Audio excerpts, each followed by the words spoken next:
Nah, kali ini kita akan membahas tentang partai politik di sayap kiri Prancis. Pertama, kita akan membahas tentang ideologinya. Ideologi partai sayap kiri mengandung nilai-nilai seperti kemajuan sosial, kebebasan, kesetaraan, dan juga solidaritas sosial. Yang dimana ideologi sayap kiri ini juga mengandung intervensi negara terutama di bidang ekonomi dan juga sosial. Mereka cenderung ke arah redistribusi kekayaan seperti bantuan sosial dan program asuransi ketenagakerjaan, akses ke layanan kesehatan atau pendidikan, dan lain sebagainya untuk masyarakat yang lebih suportif. Orang-orang yang menganut ideologi ini juga secara teratur menyerukan perubahan atau reformasi. Dan ideologi-ideologi ini juga digambarkan sebagai progresif, yaitu ingin membawa perubahan dalam masyarakat untuk memperbaiki. Ideologi ini juga meliputi sosialisme di sayap kiri dan juga komunisme di ekstrem kiri. Nah, selanjutnya kita akan membahas tentang kebijakan partai di sayap kiri. Terdapat 5 kebijakan yang menjadi ciri khas dari partai sayap kiri modern di Prancis, terutama dalam kerangka koalisi Nouveau Front Populaire atau NFP.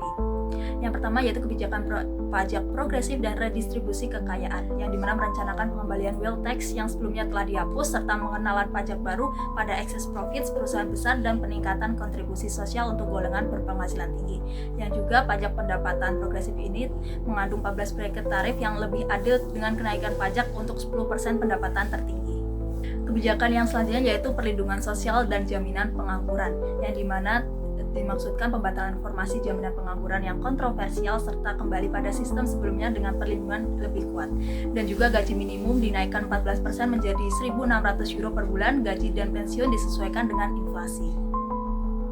Kebijakan yang selanjutnya yaitu program perumahan sosial, yang dimana investasi besar dalam pembangunan perumahan sosial atau HLM didukung oleh subsidi dan tunjangan APL termasuk kemitraan pengguna lahan dan pajak properti khusus, yang juga rencana membangun 500.000 perumahan publik setiap tahun termasuk 1.500.000 unit sosial seperti yang diusulkan oleh François Hollande di Partai Sosialis.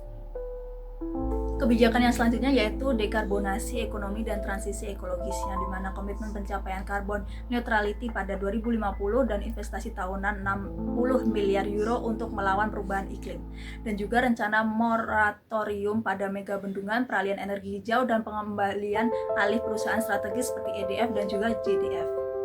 Kebijakan yang selanjutnya yaitu legalitas imigrasi dan hak minoritas, yang dimana memperluas akses prosedur suaka, memperkenalkan izin tinggal 10 tahun untuk imigran, dan menyediakan layanan medis atau AME untuk mereka yang tidak berdokumen, dan juga dukungan terhadap hak LGBT+, gender self-determination, and pro kesetaraan, serta pro multikulturalisme didorong oleh tokoh seperti Mélenchon. Di sini kita akan membahas sistem ekonomi pada sayap kiri. Sistem ekonomi yang digunakan yaitu ekonomi terencana, yang dimana sistem ekonomi ini menganjurkan nasionalisasi alat-alat produksi. Negara menentukan jenis dan jumlah produksi di awal melalui rencana yang mencakup 1 tahun atau lebih. Sebagai contoh, dalam ekonomi terencana harga-harga ditetapkan oleh negara. Ekonomi terencana juga terkait dengan sayap kiri melibatkan banyak intervensi negara dalam perekonomian. Perusahaan swasta hanya memiliki sedikit atau tidak memiliki tempat. Definisi dari ekonomi terencana yaitu nasionalisasi terjadi ketika negara mengalihkan kepemilikan atau kontrol atas aset sumber daya atau perusahaan swasta tertentu. Di Quebec misalnya, Hydro-Quebec dibentuk setelah nasionalisasi listrik, oleh karena itu perusahaan ini menjadi perusahaan publik dan berada di bawah kendali pemerintah Quebec. Contoh lain yaitu di Uni Soviet, memiliki ekonomi terencana, yang dimana semua keputusan mengenai produksi dan distribusi barang diambil oleh pemerintah pusat dan dikirim ke tempat-tempat produksi atau distribusi. Dengan cara ini, setiap tahun sebuah pabrik akan menerima jumlah roda mobil yang dibutuhkan untuk diproduksi. Dari pakaian dan paku hingga sekrup dan blok apartemen, semua diproduksi ekonomi Soviet direncanakan oleh pemerintah pusat.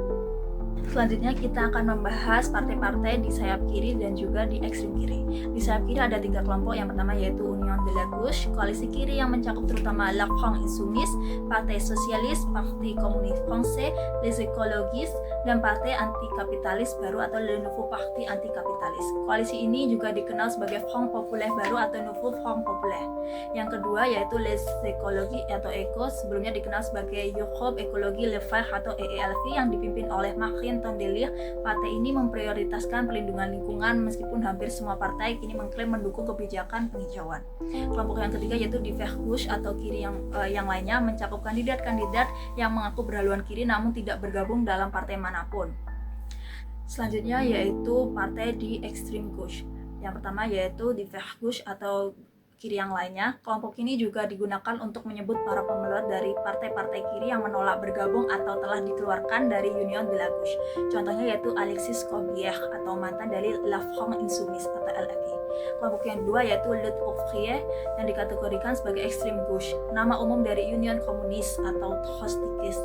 Setelah dipimpin oleh Arlette Laguiller, kini Nathalie Arthaud menjadi pemimpin utamanya.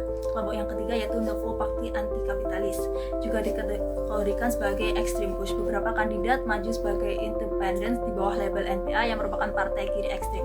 Partai ini dipimpin oleh Philippe Poutou dan didirikan tahun 2009 sebagai pengganti Ligue Communiste Révolutionnaire.